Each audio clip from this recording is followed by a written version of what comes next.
Hi everyone, and welcome to Bridging the Gap. I'm your host, Lovell, and in this week we're joined by our expert guest, Sara Potler-LaHayne. She's going to be discussing with us non-traditional learning and exploring creative learning techniques to integrate into our education. Sara is the founder and CEO of Move This World. Her company, Move This World, equips leaders with a set of evidence-based creative tools to manage daily stress and give people skills to collaborate and support one another to succeed. The organization has equipped over 150,000 individuals across school districts and organizations with tools to strengthen their mental and emotional well-being. I'm so pleased to have Sara with us today. Sara, do you mind starting us off by sharing a little bit about how you got started in your journey? Because your journey is a perfect example of one of non-traditional learning and creative techniques. Sure. Thank you, Kelly. It's a pleasure to be sharing more about Move This World with you. I have a background first as a dancer and an artist. I am the daughter of a dancer. My mom is still dancing. She's still, last night, I was walking home from my dance class and I called her and she was driving home from her dance class somewhere else far away, but we still share that passion for movement and expression. And my father is a songwriter and singer and still to this day writes music for every family function. So for birthdays, weddings, anniversaries, he writes a song, and my sister and my dad and I sing it. We're the Potler family trio. So I grew up in a home where creative expression was how we interacted with one another, how we expressed our love for one another, and always had an internal struggle between a career in dance, musical theater, the arts, and education and wanting to change the world. And fast forward, through a Fulbright Scholarship in Bogotá, Colombia, was able to find a way to combine these passions. And so I saw the way my Fulbright research team was going about cultivating empathy and nonviolence in schools, but they were going at it through a very cerebral approach where teachers were standing behind desks and lecturing about emotional identification and management, and kids were slouched in their chairs, looking at their watches, bored, but at the same time, they were all dancing to reggaeton music in the schoolyard in this fun, inclusive, participatory environment. And that's when I thought, how can we use this vehicle of dance and movement and expression, one that's so personal to me, to cultivate the same evidence-based social, emotional, and civic skills that we were developing through this Fulbright framework. So that's when I authored the first iteration of the Move This World curriculum in Bogotá, Colombia in 2007. And today we are a global organization that has equipped over 150,000 individuals with a set of digital tools to strengthen mental, emotional, and social well-being to create environments where we can all thrive and reach our full potential.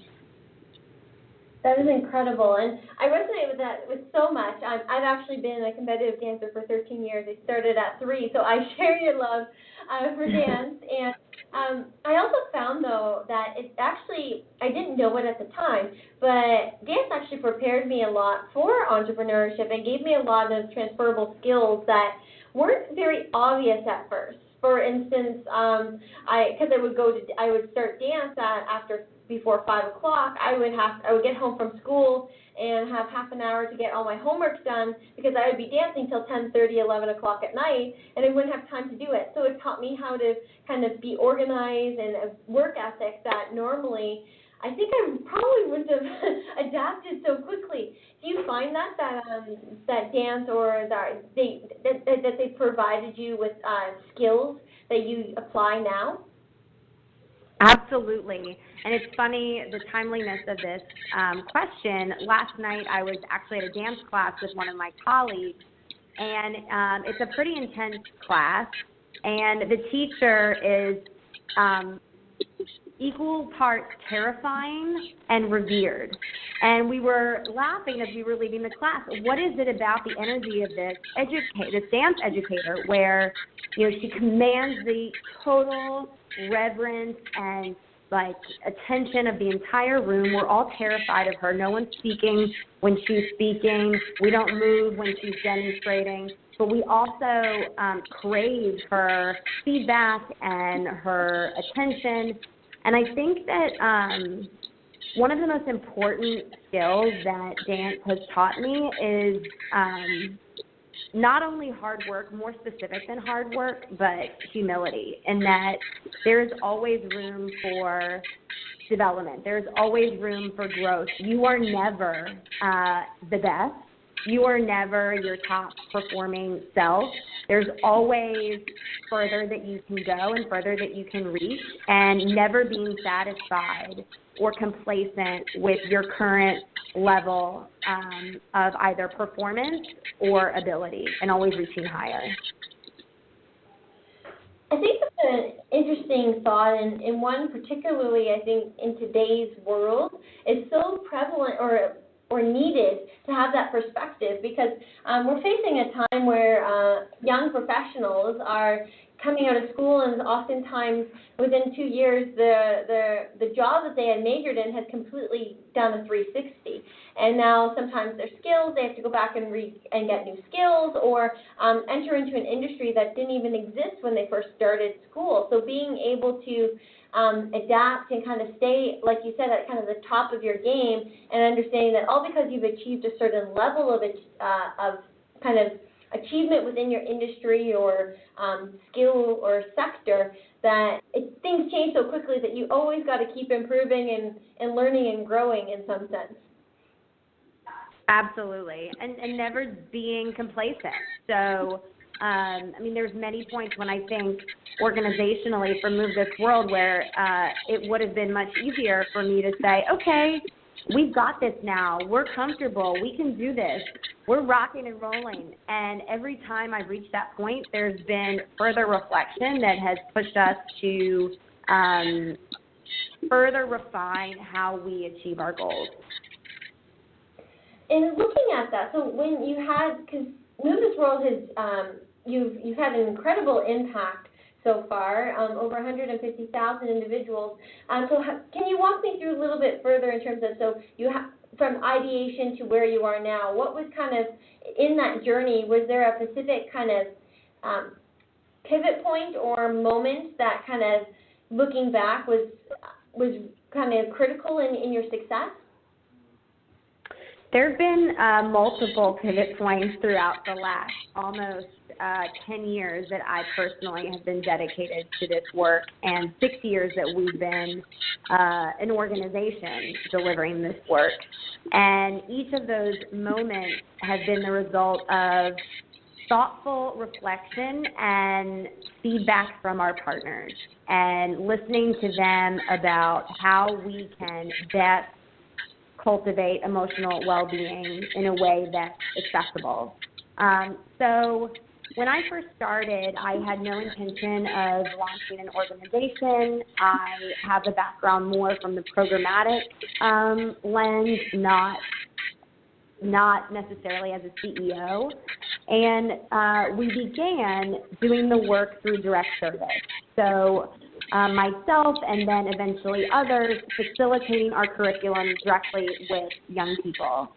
But then we soon realized that, one, that work wouldn't be scalable, so we would never reach 1 million students by recruiting, training, and hiring and supporting 250,000 facilitators. And we would never be better classroom teachers than the classroom teachers who know their students best. What we could do best was support those teachers with tools to bring care and compassion and creativity to the forefront of their classrooms. So we then pivoted to train teachers through a train-the-trainer model and supporting them with tools to address the emotional wellness of their students.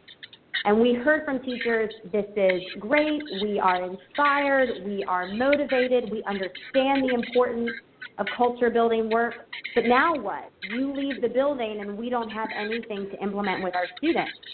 So then we went back and said, how can we distill and break down and kernelize this pre-K through 12th grade curriculum that we had developed. And so we then broke it out into these bite-sized videos that teachers could implement with ease to begin and end the school day. So that has really evolved our work to be direct service, student-facing, to an e-learning platform that opens up the possibilities for educators anywhere in the world to ritualize a practice of mental and emotional well-being. It's so interesting to kind of learn of the journey of kind of where an idea goes to how it evolves, because very much so you started off kind of from when in the initial stages, even in this conversation, we talked from a dance and a movement perspective, and then we kind of to go full circle into now e-learning and how each of that's interconnected and how one idea and passion can have many forms. What is your perspective on that in terms of being flexible and able to adapt as an entrepreneur? How important has that been for you with Move This World? It's been critical, Kelly, because I am not an engineer. I don't have a background in computer science. I'm not even the most tech-savvy person on my team. I'm probably the least tech-savvy person. My background comes from a deep desire to transform communities, to build connections, to create authentic spaces where people can express themselves in meaningful ways. And through almost 10 years of implementing, of research, of development, realizing the best way to actualize that vision is through technology, felt a little bit like killing the sacred cow because I love the in-person direct service work, but I'm willing to adjust and recalibrate and find other ways to fulfill those pieces of myself through this organization and outside of this organization so that we can reach the vision that has remained constant from day one, and that is what's been most important.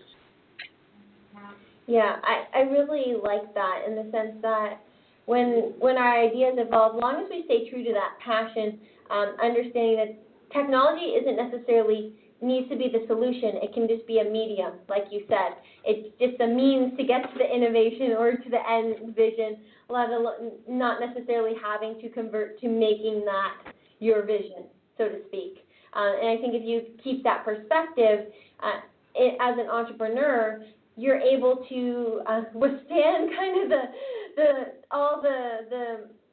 I almost kind of view it like you're in an ocean with all the waves, and they can push you in so many different directions. As long as you have that passion, you have your little anchor that keeps you kind of within the water. Yeah, I love that. And it's even similar to the metaphor I use when thinking about emotional well-being. I often say it's like surfing, and you're in the ocean, and the emotions are, riding all around you or through you in waves, but it's our job as surfers to ride those emotions and to navigate them and move through them and not allow one wave or one emotion to overtake us. With that in mind and with well-being, why do you feel it's important to look outside the box and find more creative tools for youth today?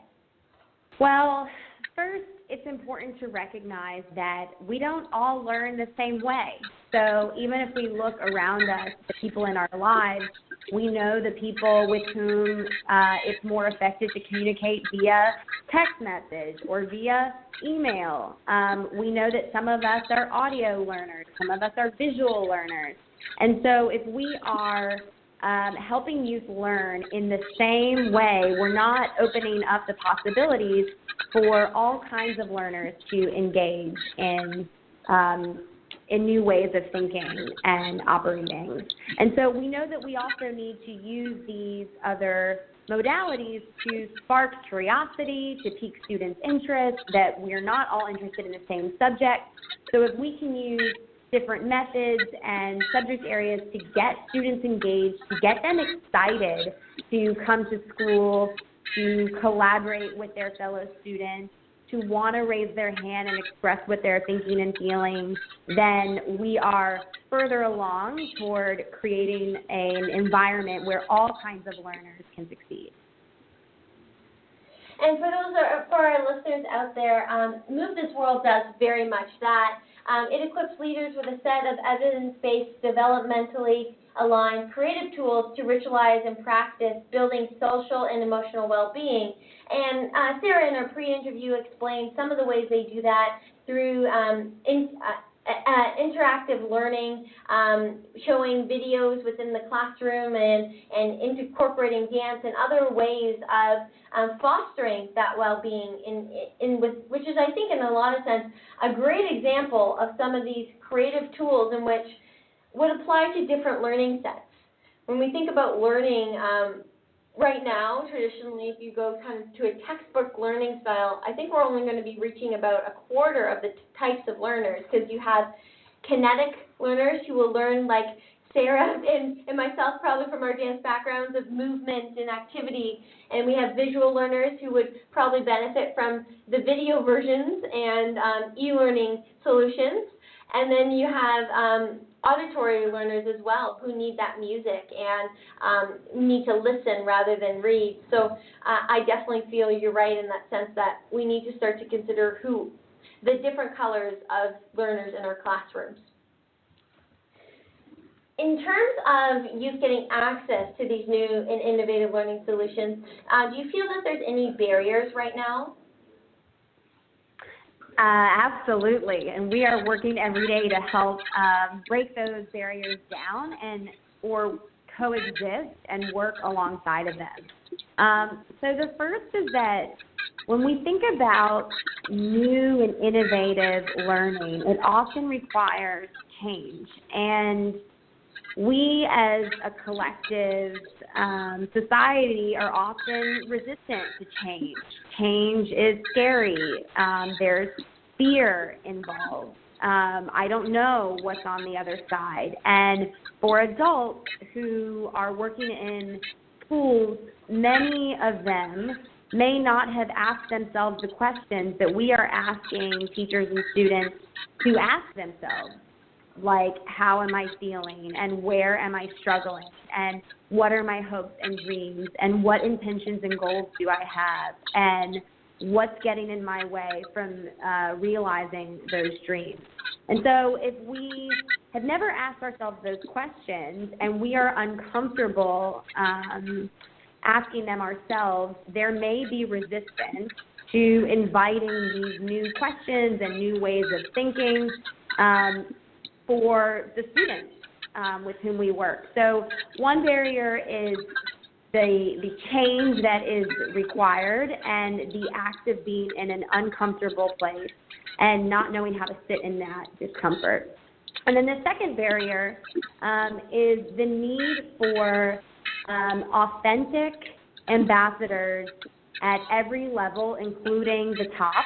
So whether that's in the district level, administrators, parents and families, at the policy level, how can we ensure that we're not staying and remaining in the status quo, that we're continuing to push forward and ask ourselves difficult questions, that we're embracing every kind of learner, and that when we evaluate our success and the success of our students, that there are measures involved that include those other kinds of learners and the other traits and skills that we are cultivating outside of core academic gains.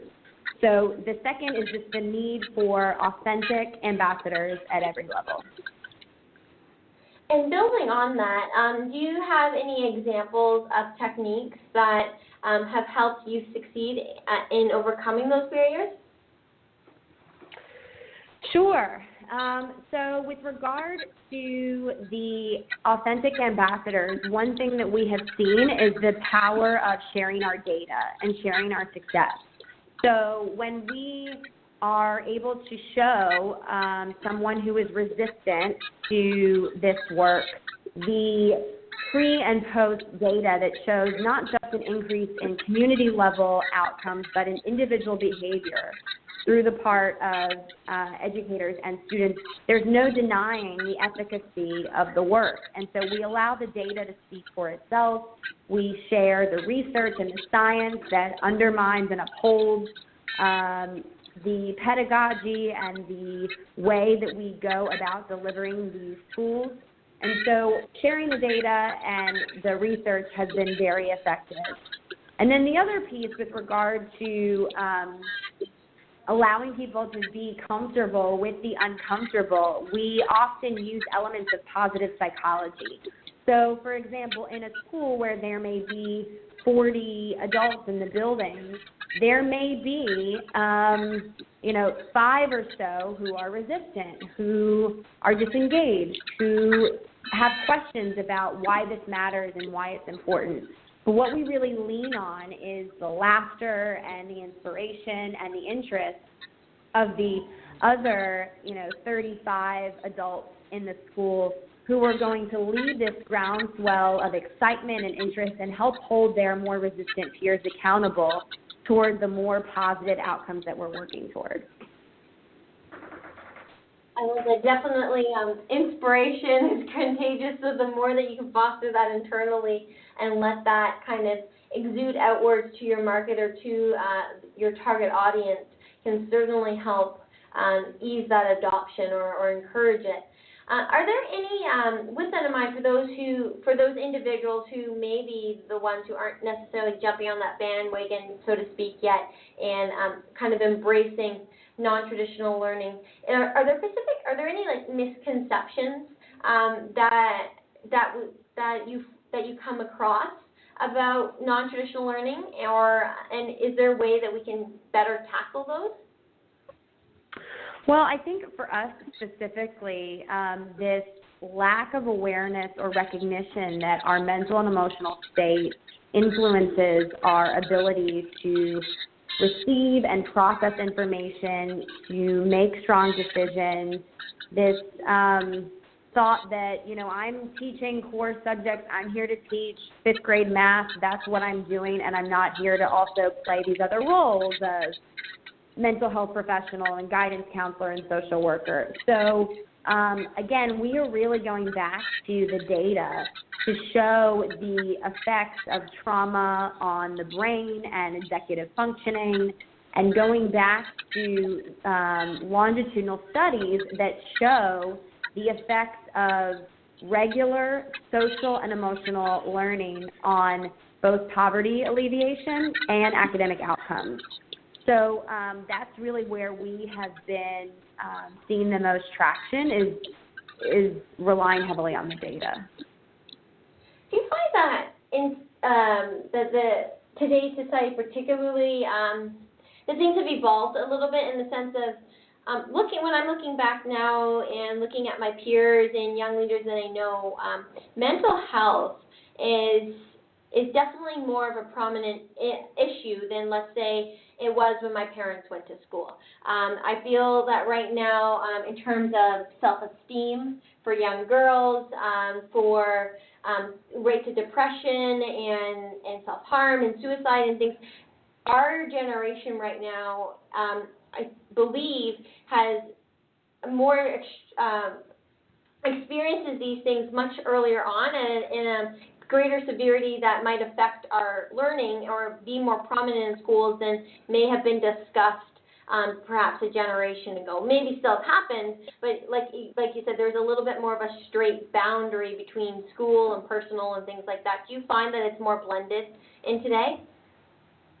Absolutely. It's so challenging to separate what's going on at home and what's going on at school, or what's going on at home and what's going on at work, because it all bleeds together. We all carry these emotional backpacks, and mine might be heavier than yours on some days, and yours might be heavier than mine on other days. And it's our job to support one another, to unpack these emotional backpacks in a structured way that don't overwhelm learning and don't overwhelm productivity, but allow us to do it in a way that is contained and effective and efficient, so we can acknowledge what's in there, or that we're even carrying them to begin with, and then move through it. But if we don't ever acknowledge the emotional backpack or provide a space for us to unload it, it just keeps getting heavier and heavier. That's a fantastic metaphor, because with that in mind, it actually even helps to explain the importance of mental well-being in learning, in the sense that if your backpack's so heavy that you're crumbling and in pain, you won't be focusing on anything but that heavy backpack. The last thing in the world you'd be focusing on is learning math or calculating something, because that backpack is crushing you. So it's important to start to ease that load as best as you can as teachers, as mentors and supporters in communities, so that youth is able and free to learn. Absolutely. So when we are looking at young leaders and considering this emotional backpack that we have, and that for the most part, we're going to carry with us throughout our growth in school and as we enter into the workforce.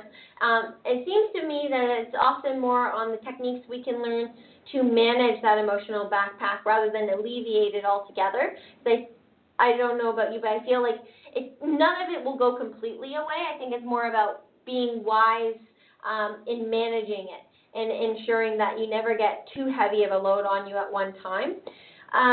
Looking at that a little bit further, for young leaders to as we're progressing in our learning, what do you feel is more important to integrate? Is it more important to increase skills-based learning, practices of emotional well-being and self-care, or is it job experience and that experiential type of learning that's needed for youth?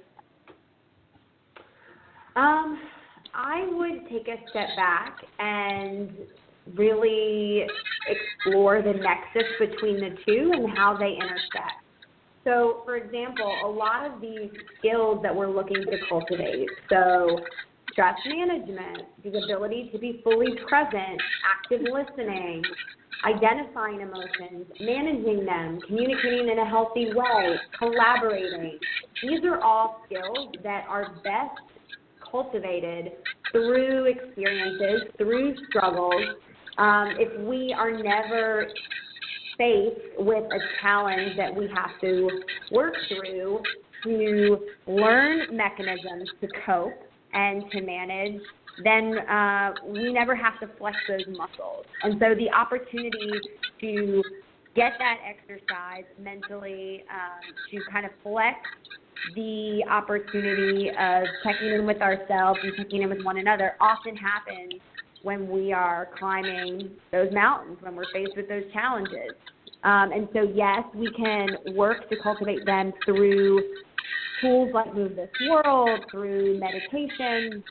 But, for example, if you're using Move This World tools every day, but then when there's a blowout that happens in your life, or you're at a crossroads at work or at school, and you're not able to call on that tool in your toolbox, then what's the point? So it's really about connecting the skills through the experiences. Wonderful. Well, I really appreciate some of your thoughts today for Bridging the Gap. For our listeners out there, I would love to hear what you think. Do you agree with some of mine and Sarah's thoughts today? Do you have anything to add? Use the hashtag Bridging the Gap to join into the conversation. And we look forward to hearing your thoughts.